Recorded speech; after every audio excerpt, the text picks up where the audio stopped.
હાલો મિત્રો, આજે આપણે 11 જીવ વિજ્ઞાન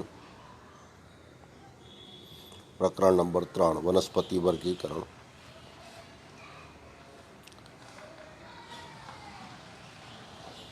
હવે એની અંદર આપણે શીખીશું આવૃત બીજધારી વનસ્પતિના લક્ષણો.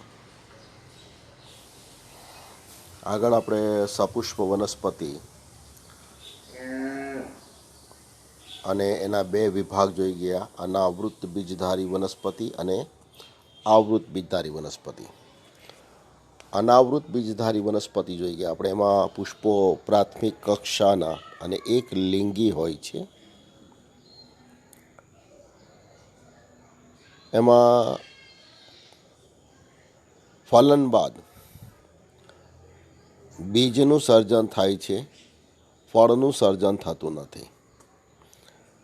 એટલે જે બીજ સર્જાય છે એ ફલાવરણ વગરના હોય છે, એટલે નગ્ન હોય છે, એમ કહેવાય. નગ્ન બીજ ધરાવે છે.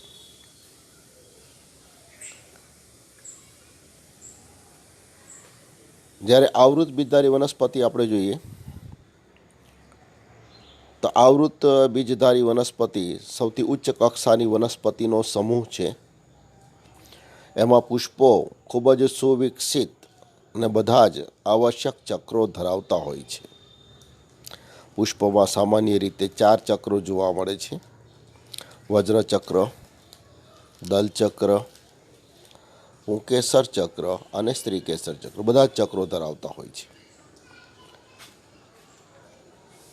અનાવૃત બીજધારી વનસ્પતિમાં આપણે જોઈ ગયા પુષ્પો પ્રાથમિક કક્ષાના અને એક લિંગી હોય છે. એટલે એક વનસ્પતિ પર નર પુષ્પો અને બીજી વનસ્પતિ પર માદા પુષ્પો હોય. જ્યારે અહીંયા આવૃત બીજધારી વનસ્પતિમાં પુષ્પો એક લિંગી અથવા દ્વિલિંગી હોઈ શકે. એટલે પુંકેસર અને સ્ત્રીકેસર એક જ પુષ્પમાં સાથે પણ હોઈ શકે કે જુદા જુદા પણ હોઈ શકે. અનાવૃતમાં આજે પુંકેસર અને સ્ત્રીકેસર એક જ પુષ્પમાં સાથે જોવા મળતા નથી. બીજું, સપુષ્પ જે આવૃત બીજધારી વનસ્પતિ છે એમાં ફળ અને બીજ બંનેનું સર્જન થાય છે. એટલે કે ફલનની ક્રિયા બાદ અંડકનું રૂપાંતર બીજમાં થાય છે અને બીજાશયની દિવાલનું રૂપાંતર ફળમાં થાય. એટલે અંડક બીજમાં ફેરવાય, બીજાશય ફળમાં ફેરવાય. એટલે અંડક એ ફલાવરણથી ઢંકાયેલા હોય છે. એના જે પુષ્પ છે ત્રિઅવયવી, ચતુર અવયવી, પંચ અવયવી વગેરે જોવા મળે છે. તો આ રીતે અનાવૃત કરતાં જુદા કંઈક લક્ષણ જોવા મળે છે. અહીંયા આપણે જોઈ લઈએ લક્ષણ કે આવૃત બીજધારી વનસ્પતિઓ એમાં પરાગરજ અને અંડકો પુષ્પની અંદર વિકાસ પામે છે. ફલન બાદ બીજનું સર્જન થાય છે, એટલે બીજ ફળની અંદર ઘેરાયેલા જોવા મળે છે. આ આવૃત બીજધારી વનસ્પતિઓ નૈસર્ગિક નિવાસ સ્થાનોના વિશાળ વિસ્તારમાં થતો સૌથી મોટો સમૂહ છે. આવૃત બીજધારી વનસ્પતિઓ કદમાં ખૂબ નાની પણ હોઈ શકે અથવા ખૂબ ઊંચા વૃક્ષો પણ જોવા મળે છે. ખૂબ જ નાની આવૃત બીજધારી વનસ્પતિનું ઉદાહરણ છે વોલ્ફિયા.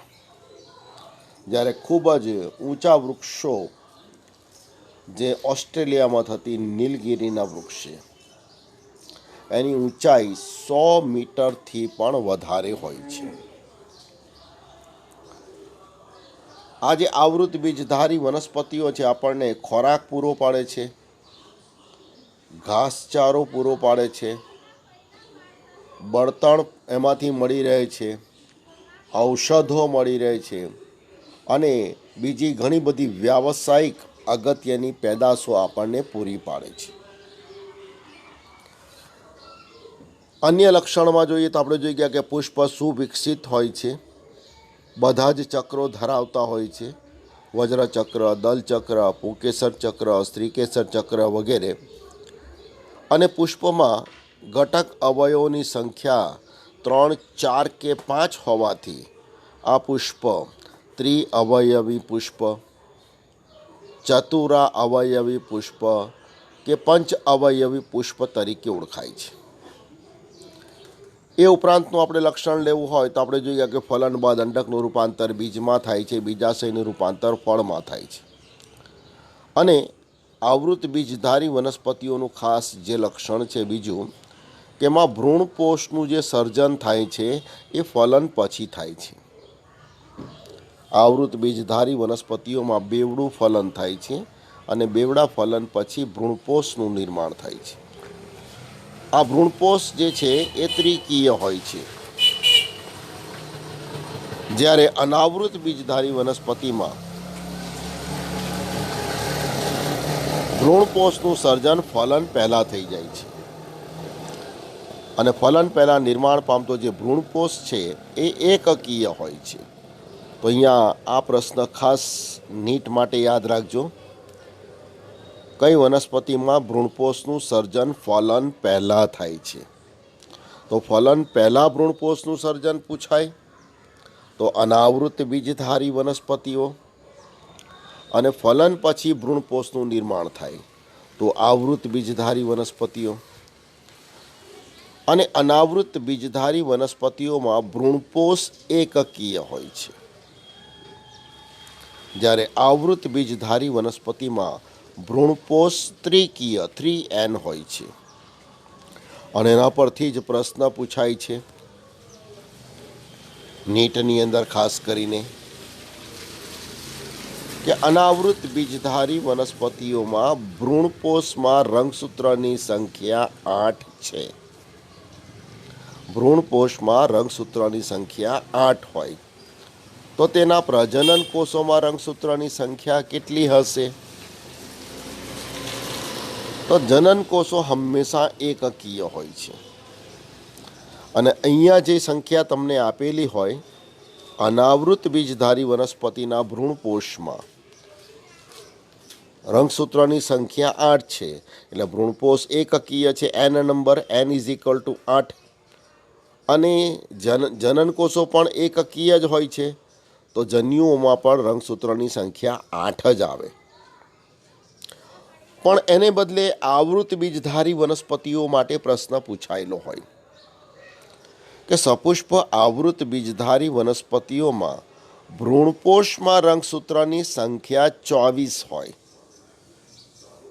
ભ્રૂણપોષમાં રંગસૂત્રની સંખ્યા 24 હોય તો તેના જનન કોષોમાં રંગસૂત્રની સંખ્યા કેટલી હશે? તો અહીંયા જરા ગણતરી ખૂબ કાળજીપૂર્વક કરવી પડશે કે જ્યારે આવૃત બીજધારી વનસ્પતિઓ માટે આ પ્રશ્ન પૂછાયેલો હોય તેમાં ભ્રૂણપોષ ત્રિકીય હોય છે, એટલે 3n = 24. તેથી n બરાબર કેટલા થશે?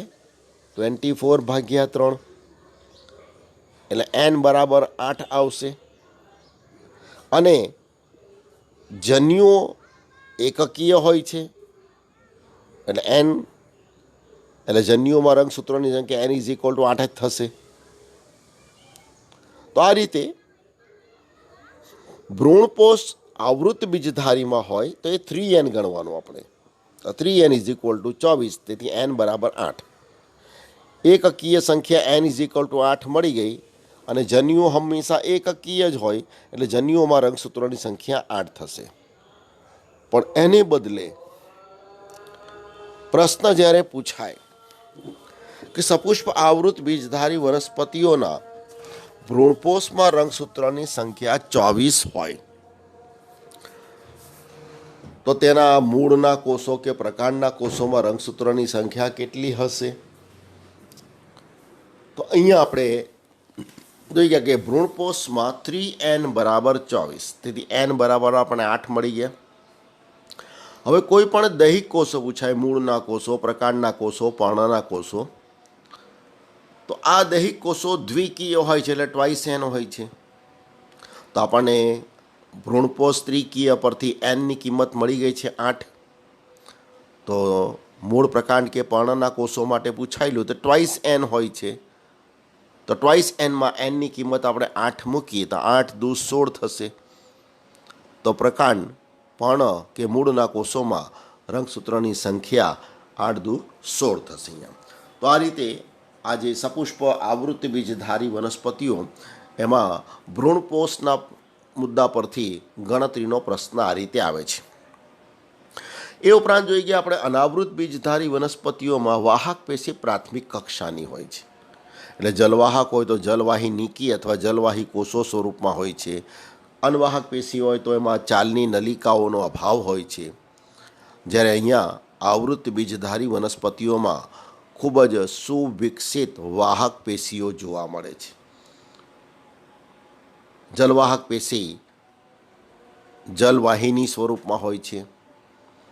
અનવાહક પેશી એમાં ચાલની નલિકાઓ અને સાથી કોષો જેવી રચના જોવા મળે છે. તો આવા કેટલાક વધારાના લક્ષણો એ પણ આપણે એમાં યાદ રાખવાના છે.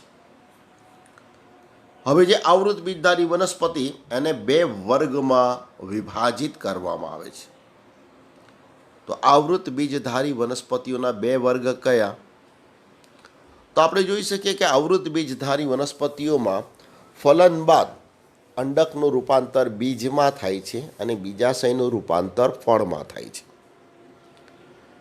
તો આપણે ફળ કાઢી નાખીએ, અંદર મળશે બીજ અને બીજની ફરતેનું આવરણ બીજાવરણ કાઢીએ તો અંદર આવશે બીજપત્રો. તો બીજપત્રની સંખ્યા કેટલી છે તેને આધારે આ વનસ્પતિઓ આવૃત બીજધારી વનસ્પતિઓ એને બે વર્ગમાં વિભાજિત કરવામાં આવે છે. જો બીજમાં બીજપત્રની સંખ્યા 1 હોય તે વનસ્પતિને એકદળી વનસ્પતિ તરીકે ઓળખવામાં આવે છે. અને જો બીજમાં બીજપત્રની સંખ્યા 2 હોય તો એવી વનસ્પતિને દ્વિદળી વનસ્પતિઓ તરીકે ઓળખવામાં આવે છે. તો આ રીતે સપુષ્પ આવૃત બીજધારી વનસ્પતિ એના બે વર્ગો છે. બંને વર્ગો વિશે લઈ લઈએ. પહેલું આપણે આપેલું છે અહીંયા દ્વિદળી વર્ગ. તો આપણે જોઈશું કે દ્વિદળી વનસ્પતિઓમાં બીજમાં બીજપત્રોની સંખ્યા 2 હોય છે. અન્ય લક્ષણ જે આપેલા છે આપણે થોડાક જોઈ લઈએ. તો અહીંયા મૂળ પ્રકાંડ અને પર્ણ એના કેટલાક લક્ષણો છે, વાનસ્પતિક લક્ષણો. પર્ણો, તો પર્ણમાં શીરાઓની ગોઠવણી એને શીરા વિન્યાસ તરીકે ઓળખવામાં આવે છે. દ્વિદળી વનસ્પતિમાં શીરા વિન્યાસ જાલાકાર હોય છે. પર્ણમાં શીરા વિન્યાસ જાલાકાર હોય છે. પુષ્પનું લક્ષણ લઈએ આપણે તો પુષ્પની અંદર ઘટક એકમોની સંખ્યાને આધારે આપણે જોઈ ગયા કે પુષ્પ ત્રિઅવયવી, ચતુરા અવયવી, પંચ અવયવી વગેરે હોઈ શકે. તો અહીંયા દ્વિદળી વનસ્પતિમાં પુષ્પ ચતુષ અવયવી અથવા પંચ અવયવી હોય છે. એટલે કે એમાં ઘટક એકમો એની સંખ્યા 4 અથવા 5 હોય. વજ્રપત્ર 4 હોય, દલપત્ર 4 હોય અથવા વજ્રપત્ર, દલપત્ર એની બધાની ઘટક એકમની સંખ્યા 5 હોય. તો ઘટક એકમોની સંખ્યા 4 હોય તો ચતુરા અવયવી અથવા ચતુઃ અવયવી, અને ઘટક એકમોની સંખ્યા 5 હોય તેને પંચ અવયવી પુષ્પ તરીકે ઓળખવામાં આવે.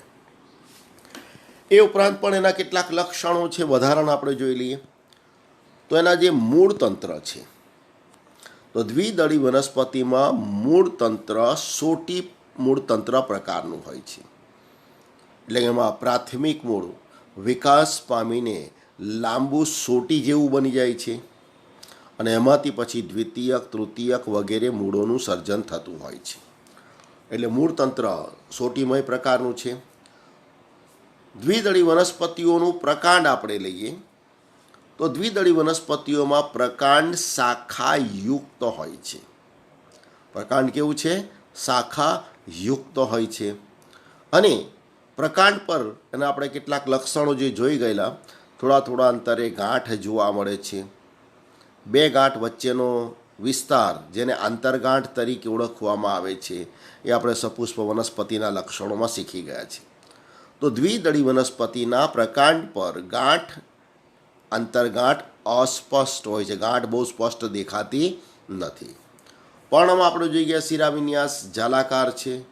પુષ્પ ચતુરા અવયવી કે પંચ અવયવી છે. બીજમાં બીજપત્રોની સંખ્યા 2 છે. અને આ બીજ એને આપણે અનુકૂળ પર્યાવરણમાં રોપી દઈએ તો એનું અંકુરણ થાય છે. અને અંકુરણ થાય ત્યારે બીજપત્રો જો જમીનની બહાર આવી જતા હોય તેને ઉપરી ભૂમિક પ્રકારનું બીજાંકુરણ તરીકે ઓળખવામાં આવે છે. જ્યારે જો બીજપત્ર જમીનની અંદર જ રહેતા હોય તેને અધોભૂમિક પ્રકારનું બીજાંકુરણ કહેવાય. તો અહીંયા દ્વિદળી વનસ્પતિઓમાં બીજાંકુરણનો પ્રકાર છે ઉપરી ભૂમિક બીજાંકુરણ. એક દળીમાં અધોભૂમિક આવશે અહીંયા. તો આ થઈ ગયા દ્વિદળી વનસ્પતિના લક્ષણો. ફરી આપણે જોઈ લઈએ વાનસ્પતિક અંગો પ્રમાણે ક્રમ મુજબ. તો મૂળ પ્રકાંડ અને પર્ણ ત્રણે વાનસ્પતિક અંગો સ્પષ્ટ ભિન્નન પામેલા છે. મૂળ તંત્ર સોટીમય પ્રકારનું છે, એટલે કે પ્રાથમિક મૂળ વિકાસ પામીને લાંબુ સોટી જેવું બની જાય છે અને એમાંથી પાછા દ્વિતીયક અને તૃતીયક મૂળો સર્જાય છે. એટલે આ મૂળ જમીનમાં ઊંડે સુધી વિસ્તરેલા હોય છે. બીજું લક્ષણ લઈએ પ્રકાંડનું. તો પ્રકાંડ શાખિત હોય છે. પ્રકાંડ પર ગાંઠ અંતર્ગાંઠ અસ્પષ્ટ હોય છે, ગાંઠ બહુ સ્પષ્ટ દેખાતી નથી. પર્ણ, તો પર્ણમાં શિરાઓની ગોઠવણી, જેને શિરા વિન્યાસ કહેવાય. શિરા વિન્યાસ જાલાકાર હોય છે. એ ઉપરાંત આજે દ્વિદળી વનસ્પતિના પર્ણોનો આપણે છેદ લઈએ અને આગળ આપણે જોઈ ગયા છે તેમાં બે પ્રકારની હરિત કણોત્તક પેશી જોવા મળશે, લંબોતક અને શિથિલોતક. તો બંને પ્રકારની હરિત કણોત્તક પેશી એમાં આવેલી હોય છે. અને દ્વિદળી વનસ્પતિમાં પર્ણની સપાટી પર રંધ્રો આવેલા હોય છે. તો પર્ણની ઉપરની સપાટી પર રંધ્રની સંખ્યા ઓછી હોય છે, જ્યારે પર્ણની નીચેની સપાટી પર રંધ્રની સંખ્યા વધારે હોય છે. તો આ પર્ણના લક્ષણ થઈ ગયા. પુષ્પનું લક્ષણ આપણે જોઈએ સુવિકસિત છે, ત્રિઅવયવી ચતુરા અવયવી છે, એટલે કે ઘટક એકમોની સંખ્યા 3 હોય તો ત્રિઅવયવી, ઘટક એકમોની સંખ્યા 4 હોય તો ચતુરા અવયવી. તો અન્ય દ્વિદળી વનસ્પતિમાં ચતુરા અવયવી અને પંચ અવયવી પુષ્પ છે. ભ્રૂણપોષનું સર્જન ફલન બાદ થાય છે અને સપુષ્પ આવૃત બીજધારી વનસ્પતિમાં આપણે જોઈ ગયા છીએ તો બેવડું ફલન થાય છે. એક દળીમાં પણ આવશે, દ્વિદળીમાં પણ આવશે. બીજમાં બીજપત્રની સંખ્યા 2 હોય છે અને બીજનું જે અંકુરણ છે એ ઉપરી ભૂમિક પ્રકારનું થાય છે. તો આ રીતે દ્વિદળી વનસ્પતિમાં આમાં ઓછા લક્ષણ આપેલા છે, આપણે વધારાના લક્ષણ લેવાના છે અને આ લક્ષણ બધા જ લગભગ તફાવતમાં આપણે પાછા જોઈશું અહીંયા. એ જ રીતે હવે આપણે લઈએ એક દળી વનસ્પતિ. તો જે રીતે આપણે દ્વિદળી વનસ્પતિના લક્ષણ અંગ પ્રમાણે જોઈ ગયા, તો અહીંયા એમાં પણ લઈએ આપણે તો એક દળી વનસ્પતિ એ પણ મૂળ પ્રકાંડ અને પર્ણ એમાં એનું દેહ સ્પષ્ટ ભિન્નન પામેલું છે. એમાં મૂળ તંત્ર તંતુમય પ્રકારનું હોય છે. એટલે આપણે જોઈ ગયા છે એમાં કે પ્રાથમિક મૂળ આદિ મૂળમાંથી જે સર્જાય છે એનો વધુ વિકાસ થતો નથી. તો અધરાક્ષ અથવા પ્રકાંડના તલભાગમાંથી પાતળા તંતુ જેવા મૂળો સર્જાય છે, જેને તંતુ મૂળ તરીકે ઓળખવામાં આવે. અને આ મૂળ જમીનમાં ઊંડે સુધી વિસ્તરેલા હોતા નથી.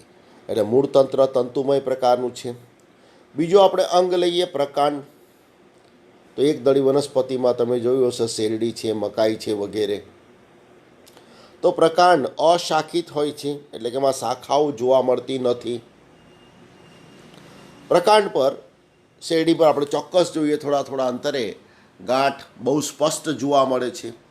તો પ્રકાંડ પર થોડા અંતરે ગાંઠ આવેલી હોય છે, ગાંઠ બહુ સ્પષ્ટ છે. પર્ણ લઈએ આપણે.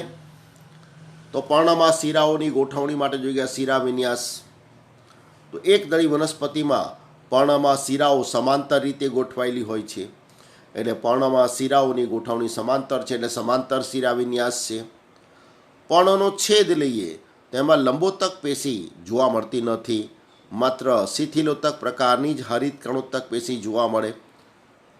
એટલે દ્વિદળી વનસ્પતિનું પર્ણ પૃષ્ઠવક્ષીય છે, જ્યારે એક દળી વનસ્પતિના પર્ણમાં બંને સપાટી પર એક જ પ્રકારની પેશી છે, શિથિલોતક પેશી, લંબોતકનો અભાવ છે, એટલે સમદ્વિપૃષ્ઠી પર્ણ તરીકે ઓળખાય છે.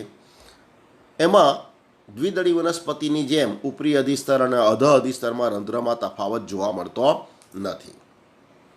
તો આ પર્ણના લક્ષણ થઈ ગયા. પુષ્પનું લક્ષણ લઈએ આપણે.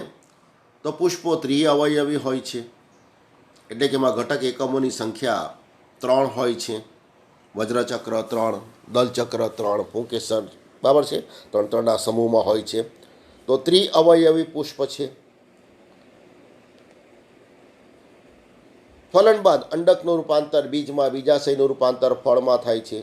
બીજમાં બીજપત્રની સંખ્યા 1 જ હોય છે. સપુષ્પ આવૃત બીજધારી વનસ્પતિ છે, એટલે ભ્રૂણપોષનું સર્જન થાય. ભ્રૂણપોષનું સર્જન ફલન પછી થાય છે.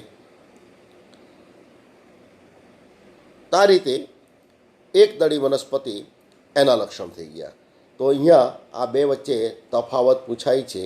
એક દળી વનસ્પતિ અને દ્વિદળી વનસ્પતિ, એ તફાવત પર આપણે અહીંયા જોઈશું. અહીંયા હવે આ આવૃત બીજધારી વનસ્પતિઓ, આની અંદર પુષ્પની અંદર પુંકેસર ચક્ર અને સ્ત્રીકેસર ચક્ર હોય છે.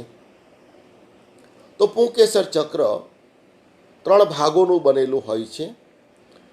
દરેક પુંકેસરમાં પાતળા તંતુ, તેના ટોચને ભાગે પરાગાશય આવેલું હોય છે, અને તંતુ અને પરાગાશયની જોડતી રચના, જેને યોજી તરીકે ઓળખવામાં આવે છે. તો આ રીતે પુંકેસર 3 ભાગોનું બનેલું છે. નાજુક સલાકા જેવો ભાગ એટલે તંતુ, તંતુની ટોચ પર પરાગાશય, અને તંતુ અને પરાગાશયની જોડતી રચના સ્વરૂપે યોજી જોવા મળે છે અહીંયા. અને આ પરાગાશય એને લઘુ બીજાણુધાની તરીકે પણ ઓળખવામાં આવે છે. અને પરાગાશયમાં અર્ધીકરણની ક્રિયા થતાં દરેક પરાગ માતૃકોષોમાંથી 4 એકકીય પરાગરજોનું નિર્માણ થાય છે. એ જ રીતે સ્ત્રીકેસર ચક્ર આપણે લઈએ, તે પણ 3 ભાગોમાં વહેંચાયેલું છે. તલસ્થ ફૂલેલો ભાગ એટલે બીજાશય. બીજાશયની ઉપરથી પોલી નલિકાકાર રચના જોવા મળે, જેને પરાગવાહિની તરીકે ઓળખવામાં આવે. અને પરાગવાહિનીની ટોચ પર પરાગાસન ગોઠવાયેલું હોય છે. જે તલસ્થ ભાગમાં બીજાશય છે, એ બીજાશયની અંદર અંડકો આવેલા હોય છે, એટલે કે અંડકો બીજાશયથી ઘેરાયેલા જોવા મળે છે. અને આ અંડકોમાં જે મહાબીજાણુ માતૃકોષ છે, એમાં અર્ધીકરણની ક્રિયાને અંતે માદા જન્યુજનકનો વિકાસ થાય છે. અને એમાં 7 કોષી અને 8 કોષ કેન્દ્રી રચના બને છે, જેને ભ્રૂણપુટ તરીકે ઓળખવામાં આવે છે. અને અર્ધીકરણને અંતે ભ્રૂણપુટનો વિકાસ થાય છે. આથી ભ્રૂણપુટનો પ્રત્યેક કોષ એકકીય હોય છે. પ્રત્યેક ભ્રૂણપુટની રચનામાં, પછી આપણે આકૃતિમાં પણ જોઈશું, 3 કોષીય અંડસાધન એટલે કે અંડ પ્રસાધન, અને એ બીજાંડ છિદ્રના છેડે આવેલું હોય છે, કે જેમાં 1 એકકીય અંડકોષ અને 2 એકકીય સહાયક કોષો હોય છે. જ્યારે બીજાંડ તલ તરફના છેડે 3 એકકીય પ્રતિધ્રુવ કોષો અને મધ્યમાં 2 ધ્રુવીય કોષ કેન્દ્રો જોવા મળે છે. ધ્રુવીય કોષ કેન્દ્રો જોડાઈને છેવટે એમાં દ્વિતીય કોષ કેન્દ્રનું સર્જન કરે છે. અહીંયા તો અહીંયા આપણે જોઈ શકીએ આકૃતિમાં, તો આ જે બતાવ્યું છે એ પુંકેસર બતાવ્યું છે. એમાં તંતુ, પરાગાશય અને બંનેની જોડતી રચના સ્વરૂપે યોજી આવેલું હોય છે. આ પરાગાશય એમાં લઘુ બીજાણુ માતૃકોષ હોય છે, અને લઘુ બીજાણુ માતૃકોષ પરાગાશયને લઘુ બીજાણુધાની કહેવાય. અને એમાં અર્ધીકરણની ક્રિયા થાય. અને અર્ધીકરણની ક્રિયાને અંતે દરેક પરાગ માતૃકોષોમાંથી 4 એકકીય લઘુ બીજાણુઓ અથવા પરાગરજનું નિર્માણ થાય. એ જ રીતે આપણે સ્ત્રીકેસર ચક્ર આપણે લઈએ, તો સ્ત્રીકેસર ચક્રમાં તલસ્થ ફૂલેલો ભાગ એટલે બીજાશય તરીકે ઓળખવામાં આવે. એની ઉપરથી પરાગવાહિની અને ઉપર ટોચ પર પરાગાસન ગોઠવાયેલું હોય.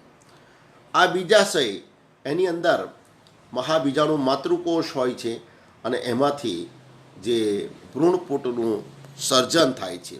આ ભ્રૂણપુટની અંદર આ જે અંડકોષ છે, અહીંયા વચ્ચે અંડકોષ અને એની સાથે 2 સહાયક કોષો છે, એટલે 3 કોષોનો સમૂહ, એને અંડ પ્રસાધન કહેવાય. નાભી તરફના છેડે 3 કોષોનો સમૂહ, 3 એકકીય કોષોનો સમૂહ, એને પ્રતિધ્રુવ કોષો કહેવાય. અને વચ્ચે 2 કોષ કેન્દ્ર ભેગા મળીને દ્વિતીય કોષ કેન્દ્ર બનાવે, ટ્વાઇસેન. હવે કોઈ પણ રીતે આજે લઘુ બીજાણુ પરાગરજનું વહન થાય, પરાગનયનની ક્રિયા થાય અને પરાગનયનને અંતે સ્ત્રી કેસરના પરાગાસન પર પરાગરજનું સ્થાપન થાય. ત્યારબાદ પરાગરજનું અંકુરણ થાય છે. અંકુરણ થાય એટલે એમાંથી આ પરાગ નલિકાનું સર્જન થાય છે.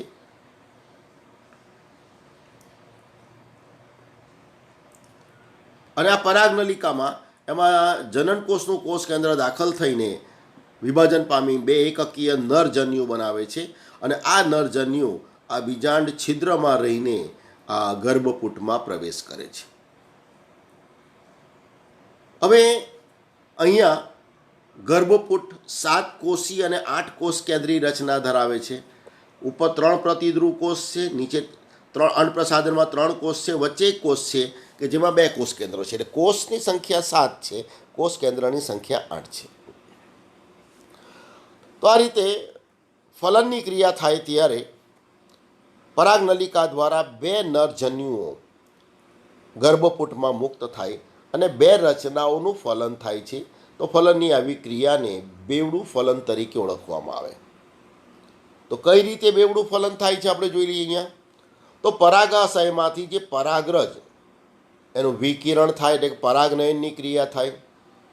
આ પરાગનયન પવન દ્વારા થાય કે અન્ય વાહકો દ્વારા થાય. પરાગનયનને અંતે આ પરાગરજ સ્ત્રી કેસરના પરાગાસન પર વહન કરે છે. આ સમગ્ર પ્રક્રિયાને પરાગનયન તરીકે ઓળખવામાં આવે.